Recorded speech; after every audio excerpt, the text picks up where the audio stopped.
Malam ini kita akan belajar releasing into ministry. Di bahasa Indonesianya apa judul malam ini? Bergabung dalam pelayanan. Release apa? Melepas. Itu bergabung dalam pelayanan, terjemahan sangat bebas. Releasing into ministry apa? Maksudnya apa ini? Maksudnya pendeta berusaha supaya anggota jangan cuma dilatih, harus di apa? Itu kata yang paling tepat, diterjunkan kepada pelayanan. Baik, setelah saudara pelajari di rumah selama 6 hari, apa yang jadi problem yang dibicarakan dalam pelajaran ke-9 ini, dan kemudian dicari jalan keluarnya. Apa masalahnya di gereja? Anggotanya enggan atau leadersnya enggan? Coba baca key thought-nya. Tidaklah cukup bagi seseorang anggota dilatih untuk tugas penginjilan dan kesaksian. Mereka juga harus aktif bekerja bagi jiwa-jiwa. Jadi tidak cukup kalau pendeta hanya melatih. Melatih itu penting, mutlak harus dilakukan. Tapi kalau berhenti di situ tidak cukup. Mereka harus apa? Hengki punya statement tadi. Mereka harus diterjunkan. Jadi pendetanya yang harus terjun. Ya, betul. Jadi seringkali problem di pendetanya. Anggotanya sudah terlatih, anggotanya sudah diperlengkapi, tapi tidak diapain? Tidak diterjunkan. Nah sekarang bagaimana menerjunkan anggota ke dalam pelayanan? Itulah yang jadi pembahasan. Jawabnya, next please. Ways to get maximum member involvement. Cara-cara supaya kita bisa memperoleh hasil semaksimal mungkin di mana anggota dilibatkan dalam evangelisasi dan penarikan jiwa. Cara yang pertama apa? Hari Senin, hari Minggu. Apa di bahasa Indonesianya? Kewajiban bersama. Share responsibility. Ini bukan sekedar bersama, tapi apa? Share responsibility maksudnya apa? Berbagi tanggung jawab. Mungkin itu terjemahannya. Berbagi tanggung jawab. Titik lemah di dalam gereja kita, salah satunya adalah unwillingness to share the ministry. Keengganan untuk berbagi tanggung jawab dalam pelayanan. Buka hari Minggu punya pelajaran, paragraf yang pertama. Ada banyak pemimpin gereja yang mempunyai dedikasi tetapi mengurangi efektivitasnya sebagai seorang pemimpin. Bagaimana? Ulangi. Ada banyak pemimpin gereja yang mempunyai dedikasi tetapi mengurangi efektivitasnya sebagai seorang pemimpin. Bagaimana caranya? Karena mereka tidak mau berbagi beban pelayanan dengan orang lain. Nah itu dia. Jadi ada pemimpin-pemimpin gereja, mereka penuh dedikasi, mereka lakukan tugasnya dengan baik, tapi weak spotnya adalah apa? Unwillingness to share the ministry load. Unwilling itu enggan. Keengganannya untuk berbagi tanggung jawab dalam ministry. Artinya jadi dia apa? Dia borong semuanya. Pendeta borong semuanya. Dan hal ini bukan problema yang baru. Mengapa? Karena di zaman perjanjian lama ada contoh. Pemimpin besar yang melakukan semua pekerjaan oleh dirinya sendiri. Ini biasa disebut solo operation, one man show. Siapa? Musa. Jadi dari pagi sampai sore dialah yang pegang peranan. Sampai datang siapa? Jethro. Siapa itu Jethro? Mertuanya. Coba kita buka Alkitab kita, dan boleh tolong buka Keluaran 18 please, mulai ayat 13. Keesokan harinya duduklah Musa mengadili di antara bangsa itu, dan bangsa itu berdiri di depan Musa dari pagi sampai petang.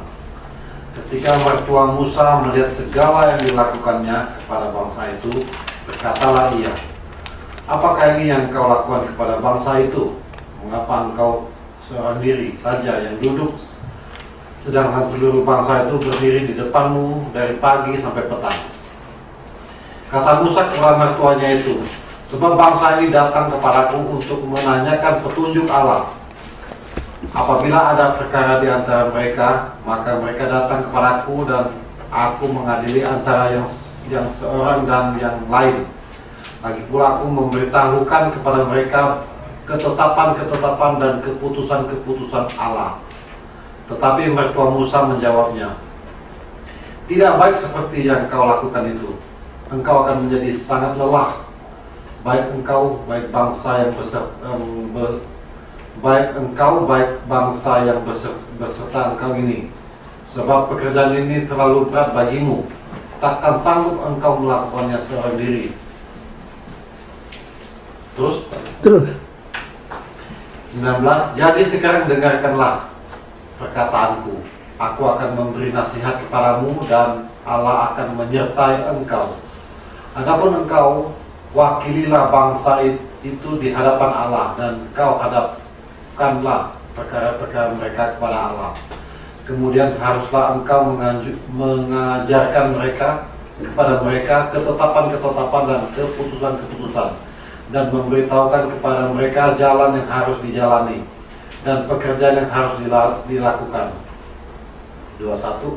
Di samping itu kau carilah dari seluruh bangsa itu orang-orang yang cakap dan takut akan Allah, orang-orang yang dapat dipercaya dan yang benci kepada pengejaran suap. Tempatkanlah mereka di antara bangsa itu menjadi pemimpin 1000 orang, pemimpin 100 orang, pemimpin 50 orang, dan pemimpin 10 orang.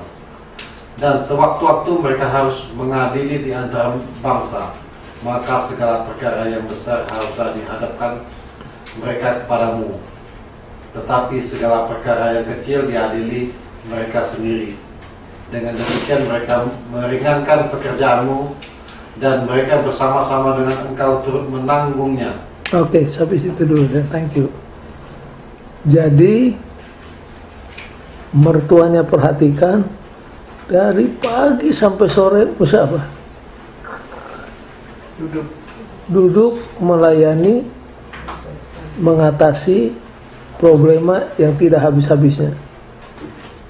Jadi Jethro katakan ini tidak bagus. Kamu tidak mungkin bisa memenuhi semua kebutuhan daripada anak buahmu. Jadi apa yang harus saya buat? Musa katakan, kamu harus pilih orang-orang yang sanggup, orang-orang dedikasi. Pemimpin berapa? 1150 ya. Dan kalau kamu berbagi tanggung jawab, maka kamu juga akan apa? Akan lebih ringan bebanmu. Nah, prinsip ini dikenal sebagai apa? Management. Ya. Delegation of authority. Delegation of authority. Ya. Next please. Biblical principle yang sekarang ini disebut delegation of authority atau responsibility. Nah, prinsip ini masih dipakai di dalam ilmu manajemen modern. Ada sebuah buku yang ditulis oleh Peter Drucker, namanya bukunya Effective Executive. Nah, dalam buku ini Peter Drucker memuji tentang Jethro punya counsel kepada Musa. Jadi dalam manajemen modern, ilmu manajemen modern pun prinsip ini masih dipakai, delegation of authority. Nah, ini applies to evangelism and also witnessing. Jadi pendeta ataupun pimpinan gereja jangan memborong semua tanggung jawab untuk dirinya. Satu, dia tidak akan mungkin melakukan semuanya. Kedua, itu akan overburden him. Lalu, dan apa reaksi Musa? Ayat 24. Ayat 24, Musa mendengarkan perkataan mertuanya itu dan dilakukannya lah segala yang dikatakannya. Dan Musa ini cukup besar jiwa. Walaupun dia jebolan dari Mesir dan mertuanya mungkin tidak punya gelar setinggi seperti dia, tapi make sense. Dan Alkitab katakan, and atau so Moses heeded the voice of his father-in-law and did all that he had said. Jadi Musa memperhatikan, menurut kepada nasihat daripada bapak mertuanya, dan ia lakukan apa yang dikatakannya. Jadi problem yang pertama di gereja adalah apa? Unwillingness to share the responsibility. Solusinya apa? Biblical principle yang dikenal dengan nama delegation of authority, yang bersumber dari Jethro, mertua daripada Musa. Baik, itu cara yang pertama supaya kita bisa melibatkan anggota semaksimal mungkin di gereja. Yang kedua apa? Hari Senin. Next please. Menanggung risiko demi keberhasilan. Risking for success. Risking for success artinya apa? Menanggung risiko. Mengambil risiko demi keberhasilan. Jadi banyak orang sukses karena berani apa? Ambil risiko. Mempertaruhkan banyak hal. Ada orang karena tidak berani mempertaruhkan, mengambil risiko, jadi tidak apa? Tidak berhasil. Nah, ada satu mindset. Apa itu mindset?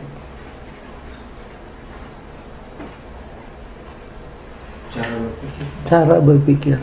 Ada orang yang berpikir, yang punya mindset, only professional can do it. Hanya yang profesional bisa lakukan. Anggota kaum awam bagaimana? Nggak bisa. Jadi jangan libatkan mereka. Nah, ini dangerous. Mindset seperti ini berbahaya. Kalau pendeta atau pemimpin gereja katakan hanya profesional yang bisa lakukan, anggota tidak bisa lakukan. Jadi dengan demikian anggota tersingkir. Layman jadi apa? Neglected.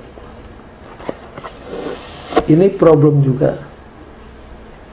Layman yang disebut kaum awam neglected karena adanya mindset seperti tadi, only professional can do it. Contohnya apa? Seperti Contohnya nomor 2 ini. Di dalam Alkitab ada orang yang willing to take risk. Banyak orang yang berani mengambil risiko untuk sukses. Contohnya case segitiga Paulus, Barnabas, John Markus. Nah, Paulus dan Barnabas ini boleh bilang profesional. Dua-duanya punya pengalaman penginjilan yang luar biasa. Track record mereka kalau sudah pelajari hebat. Jam terbang mereka sudah panjang. Jadi masih ingat, Paulus dan Barnabas kan satu tim evangelisasi. Pergi ngabar Injil. Nah, waktu perjalanan pengabaran Injil yang pertama, Paulus Barnabas membawa siapa? John Mark. Kalau sekarang istilahnya John Mark ini statusnya apa? Intern. Paulus dan Barnabas sudah apa? Mentornya. Jadi berapa orang jadinya? Paulus Barnabas satu tim, ini asistennya. Ngabar Injil dari satu kota pindah kota. Lalu di satu tempat terjadi apa? Penganiayaan. Dan John Markus kaget. Dia pikir, aduh, kalau ngabar Injil harus hadapi aniaya seperti ini, lebih baik saya apa? Pulang. Jadi dia, kalau istilah di militer apa? Disersi. Dia tinggalkan pos tugasnya. Kembali kemana? Ke Yerusalem. Tempat yang dia pikir sangat comfortable, tidak ada sulitan apa-apa. Jadi demikianlah John Markus lari meninggalkan pos tugas, meninggalkan Paulus dan Barnabas. Kemudian datang saatnya mereka mau mengadakan pengabaran Injil yang kedua, putaran yang kedua. Barnabas katakan, bagaimana kalau kita bawa kembali siapa? John. Tapi Paulus katakan apa? No way. Jadi Paulus dan Barnabas beda pendapat tentang siapa? John Markus. Kalau Paulus katakan tidak perlu orang pengecut seperti dia dibawa kembali. Barnabas katakan, apa tidak bisa kita kasih apa? Second chance. Barnabas dalam hal ini dia mengambil apa? Risiko. Paulus katakan, ya, kalau kamu mau pilih dia, silakan, saya cari partner yang lain. Akhirnya Paulus pergi berangkat dengan siapa? Silas. Lalu ketemu siapa satu lagi? Timotius. Barnabas pergi dengan siapa? John Markus. Jadi terjadi pertengkaran yang tajam antara Paulus dan Barnabas. Jadi saudara-saudara, dua-duanya dipenuhi roh Tuhan. Dua-duanya dedikasinya tinggi.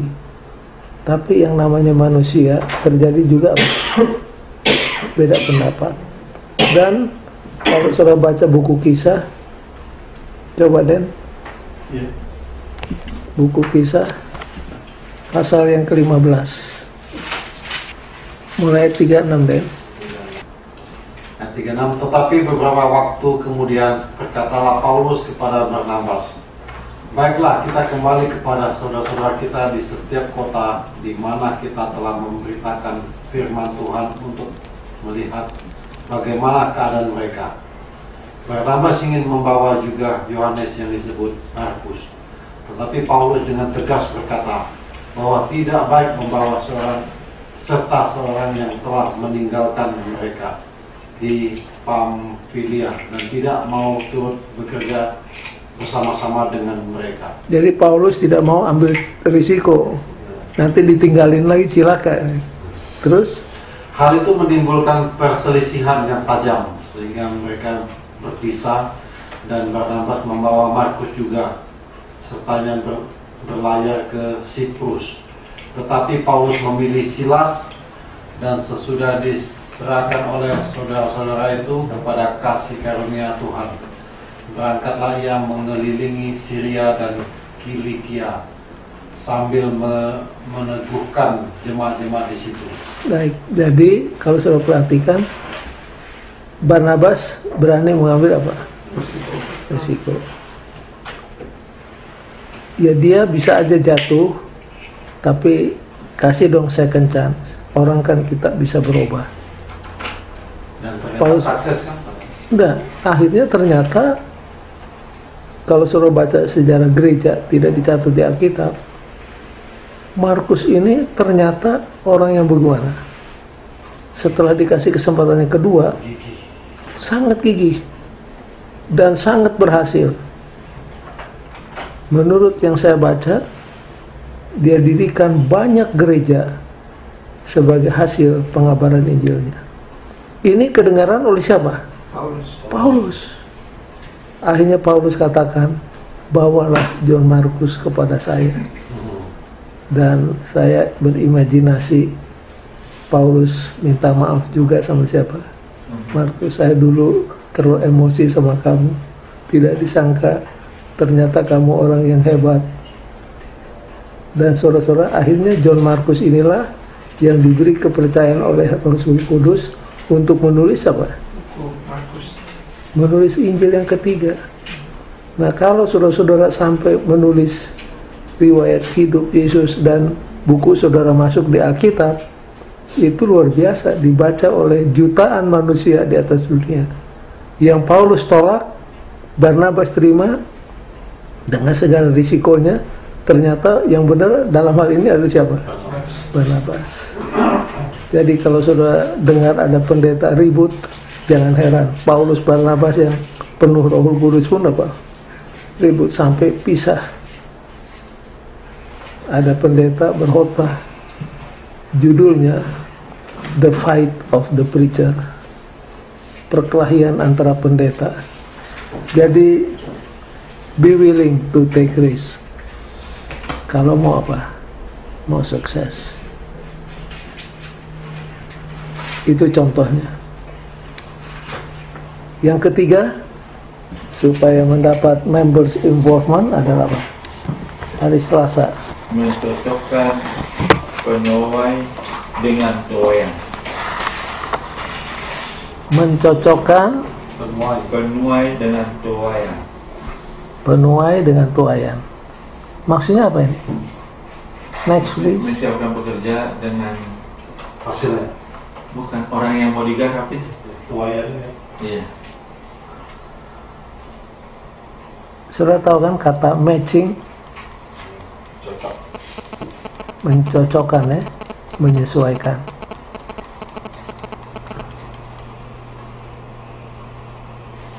Match the labor with the harvest. Ada advertensi mengatakan one size fits all. Bahasa Indonesia apa tuh? Ini advertensi apa?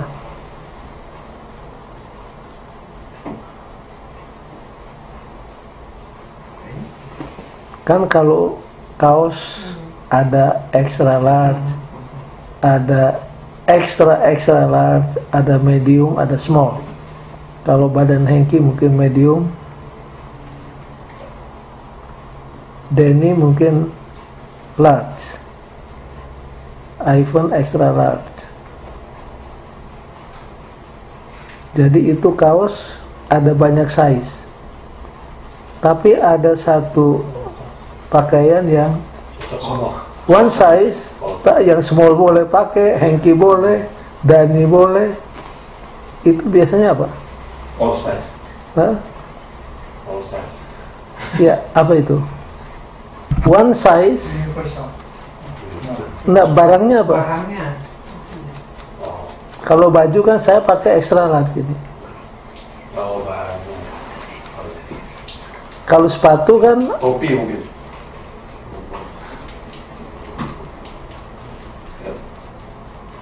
kaos kaki.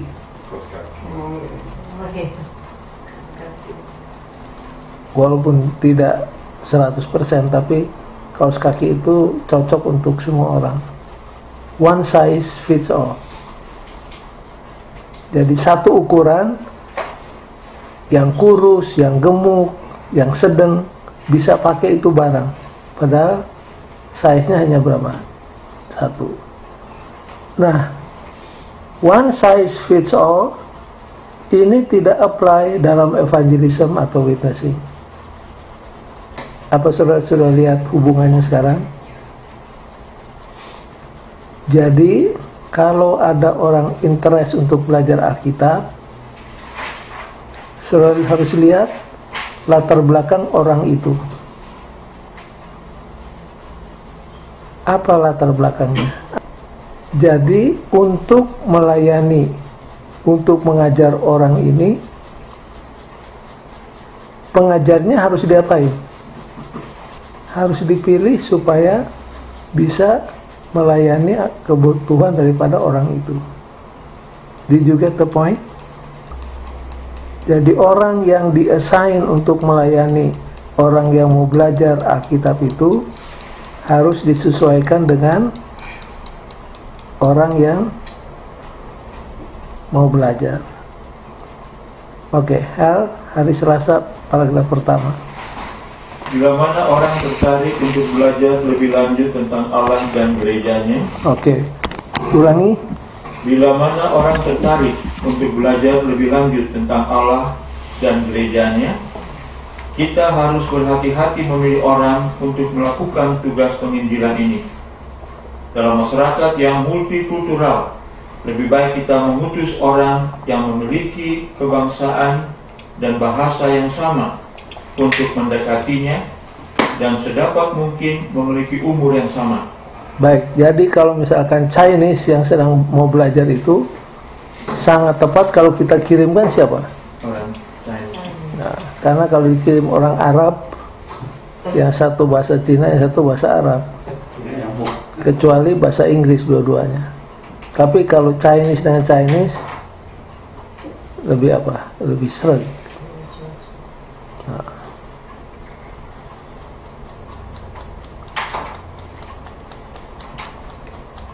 Saya mau supaya sekali lagi diulangi dari awal. Kenapa pendeta? Ulangi lagi baca dari awal. Bila mana orang tertarik untuk belajar lebih lanjut tentang Allah dan gerejanya, kita harus berhati-hati memilih orang untuk melakukan tugas penginjilan ini. Nah, inilah maksudnya menyesuaikan penuai dengan tuayan. Jadi jangan sembarangan milih orang, harus carefully pertimbangkan berbagai aspek dari orang yang mau belajar itu supaya klop. Baca terus ya. Lebih lanjut, kita akan mempertimbangkan kematangan rohani, pengetahuan Alkitab, kemampuan berkomunikasi, dan pengalaman keselamatan yang dimiliki oleh pekerja Injil itu. Dengan kata lain, kita harus bersikap serius dalam mencocokkan para pekerja Injil dengan orang yang akan mereka layani. Oke, you get the point now? Nah, sudah dapat ya. Nah, sekarang contohnya.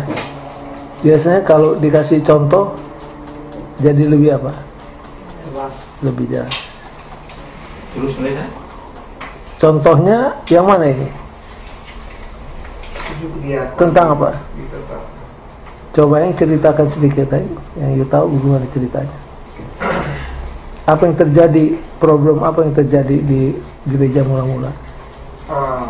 Orang-orang anggota-anggota atau tua-tua lebih memperhatikan janda-janda orang Yahudi daripada janda-janda yang dari yang bukan Yahudi. Jadi problem apa itu?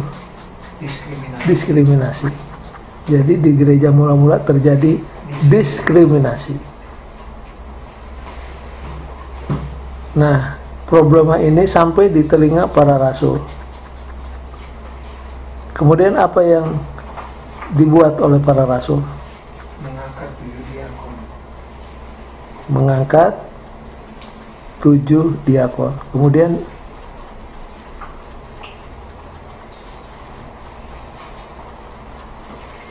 coba Heng baca hari Selasa paragraf ketiga.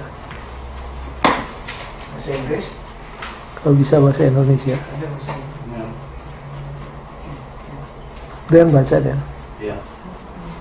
Perhatikanlah urutan peristiwa, betul ini? Ya, betul. Perhatikanlah urutan peristiwa berikut. Murid-murid menyadari masalah yang mereka hadapi. 1. Murid-murid menyadari masalah. yang mereka hadapi. Jadi harus tahu apa problemnya. Yang kedua, Murid-murid meminta agar umat Tuhan mencari 7 orang yang dapat mengatasi masalah itu. itu yang kedua. 7 orang pilihan diserahkan kepada murid-murid. Murid-murid mengutus mereka lewat penumpangan tangan, dan jumlah murid pada waktu itu berkembang dengan pesat. Jadi 3 langkah. Kemudian baca terus. Meskipun Stefanus dan 6 orang lainnya ditunjuk untuk melayani meja. Apa maksudnya melayani meja?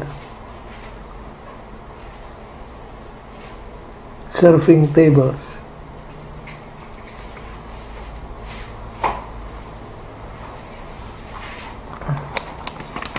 Apa serving tables itu apa?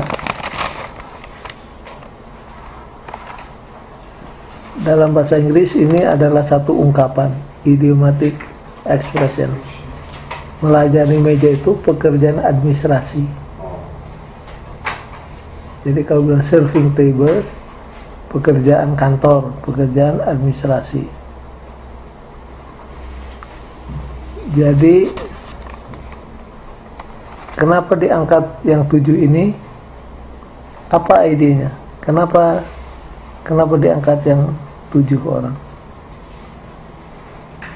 Coba buka Kisah pasal yang ke-6.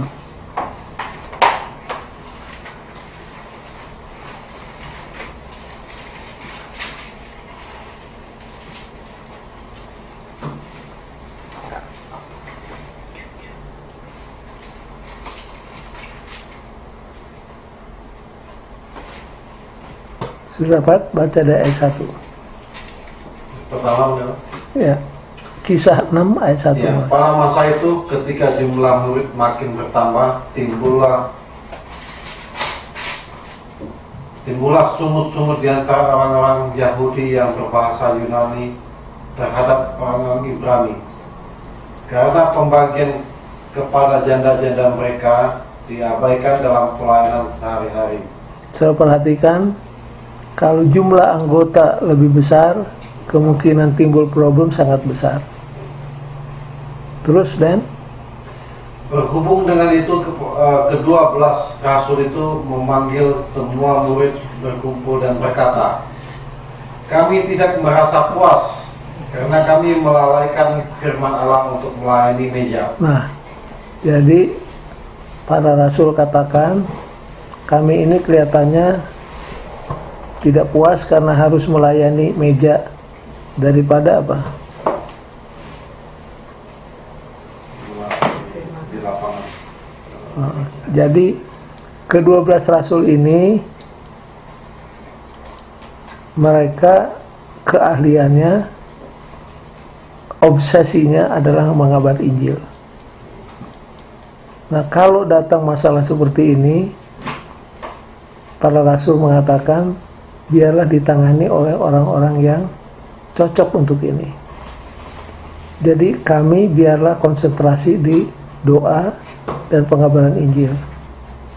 Untuk menangani masalah diskriminasi kita angkat berapa orang? 7 orang.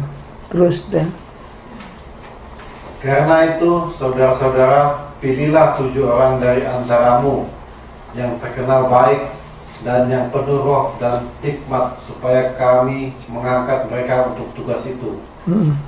Dan supaya kami sendiri dapat memusatkan pikiran dalam doa dan pelayanan firman. Jadi pendeta-pendeta yang 12 itu memusatkan pikiran kepada doa dan apa?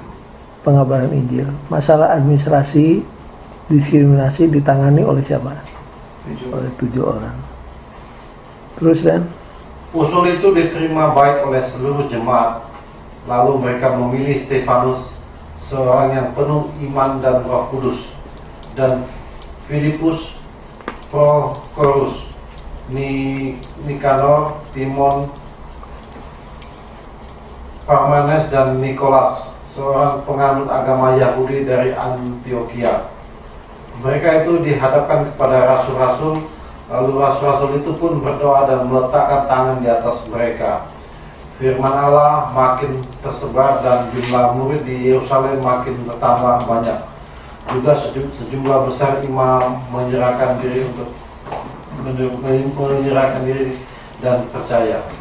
Saudara perhatikan, untuk solve administrative problem, para rasul yang 12 mengangkat siapa? Mengangkat 7 orang.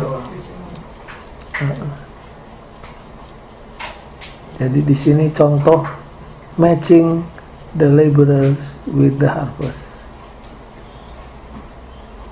Jadi mereka lah yang akan menangani masalah diskriminasi. Sedangkan 12 rasul tetap konsentrasinya di mana? Pengabaran Injil. Ya. Oke, yang terakhir hari Kamis. 4 ke hari Kamis. Next. Harmony through involvement. Menciptakan keselarasan melalui keterlibatan. Di sini ada satu istilah tentang satu fenomena yang disebut circular influence. Terjemahannya apa, Eng?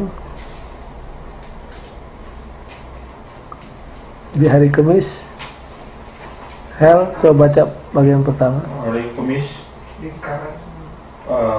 Dari pertama benar. Ya. Ada sebuah fenomena yang kadangkala sulit untuk dijelaskan, namun dapat dikenal dengan pola saling mempengaruhi.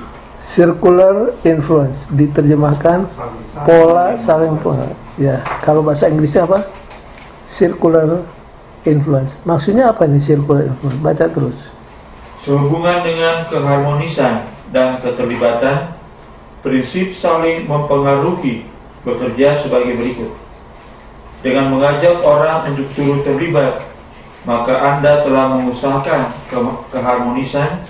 Jadi kalau kita melibatkan anggota, akan terjadi apa? Keharmonisan. Terus? Dan keharmonisan ini akan menarik lebih banyak orang untuk terlibat. Jadi demikianlah ya. Jadi kalau kita libatkan banyak orang, timbul keharmonisan. Keharmonisan selanjutnya akan apa? Encourage people untuk involve. Jadi saling menguatkan. Lalu ada satu ilustrasi yang sangat bagus sekali. Saudara-saudara tentu pernah nonton Olimpiade, cabang-cabang olahraga. Di antara cabang-cabang olahraga ini, cabang olahraga mana yang benar-benar harus ada persatuan supaya menang? Sepak bola. Mendayung. Coba perhatikan, mendayung itu perahunya kan lancip, kecil. Lalu yang duduk ada 20 orang. Dan ada satu orang yang apa? Yang komando. Yang komando. Dirijen. Yang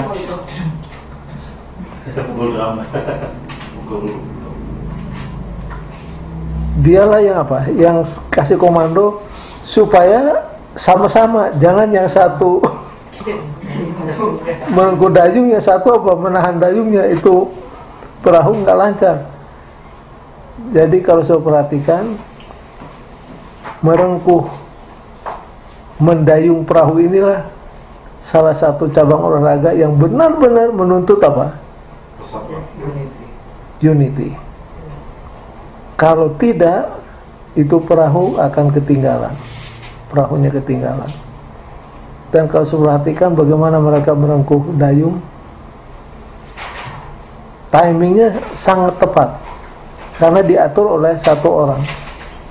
Jadi ada satu orangnya apa? Yang kasih aba-aba dan mereka akan merengkuh.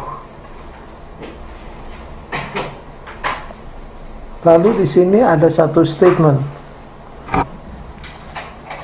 Statement ini kita harus baca benar-benar hal. Coba baca kalimat terakhir paragraf pertama.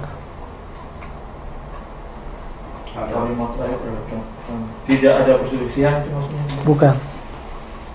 Paragraf pertama. It is clearly demonstrate itu. Ya. Paragraf pertama, kalimat yang terakhir. Oh, yang terakhir. It is clearly demonstrate. Kebenaran ini dikuatkan dengan pepatah yang mengatakan bahwa mereka yang sedang mendayung perahu tidak memiliki kesempatan untuk melihat perahu dalam kondisi terombang-ambing. Kurang tepat.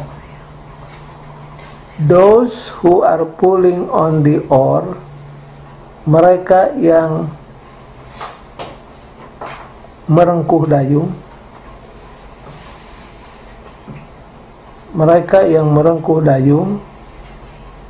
tidak punya waktu untuk menggoyang perahu. Artinya rock the boat itu bikin kacau. Ya. Jadi kalau orang bekerja mengabar Injil di gereja, orang-orang ini tidak ada waktu untuk apa? Berselisih. Tapi orang yang tidak merengkuh dayung, itulah yang apa? Di gereja itu biasanya begitu. Yang tidak bekerja, dialah yang apa? Yang berkelahi. Jadi orang yang sibuk merengkuh dayung supaya perahu maju, tidak ada waktu untuk apa? Rock the boat. Rock the boat itu bikin kacau di gereja. Jadi kita harus libatkan anggota untuk apa? Sibuk merengkuh dayung. Kalau tidak, dia akan rock the boat. Nah. Jadi ada keselarasan melalui keterlibatan. Kalau kita libatkan anggota untuk bekerja, mereka tidak ada waktu untuk berkelahi. Sebaliknya, kalau kita tidak libatkan, mereka akan cari pekerjaan sendiri. Yaitu apa? Berkelahi. Lalu ada note, saya taruh di note tentang pelajaran hari Rabu. Spiritual growth through ministry involvement. Kalau sudah libatkan anggota dalam ministry, akan terjadi growth di dua bidang, spiritual growth dan apa? Numerical growth. Gereja akan bertambah dalam kerohanian dan bertambah dalam apa? Dalam jumlah. Dua-duanya sangat penting.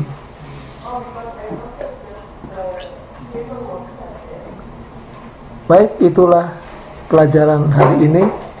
Kesimpulannya, next. Ingat 3 prinsip yang kita sudah pelajari tadi. Prinsip yang pertama apa? Delegation of responsibility. Jangan borong sendiri. Bagi-bagi tugas, bagi-bagi authority dengan orang lain. Prinsip yang kedua, next. Oh, belum mereka sudah sedikit dari mereka. Oh, sedikit lagi. Back up please. Ada 3 prinsip yang kita harus pelajari malam hari ini. Yang pertama, prinsip yang disebut delegation of responsibility. Siapa yang keluar dengan gagasan ini? Jethro. Itu sudah ribuan tahun yang lalu. Tapi prinsipnya masih apa? Diakui keabsahannya sampai sekarang oleh ahli-ahli manajemen modern. Yang kedua, willing to take risk. Supaya sukses diperlukan apa? Keberanian untuk ambil risiko. Apa kesulitan daripada orang yang menerima satu talenta? Apa? Takut mengambil risiko. Takut ngambil risiko, makanya talentanya dia apa? Disembunyikan. Nah, kalau sudah sembunyikan talenta tanpa mau ambil risiko, ya hasilnya gimana? Nihil jadinya. Jadi willing to take risk. Yang ketiga,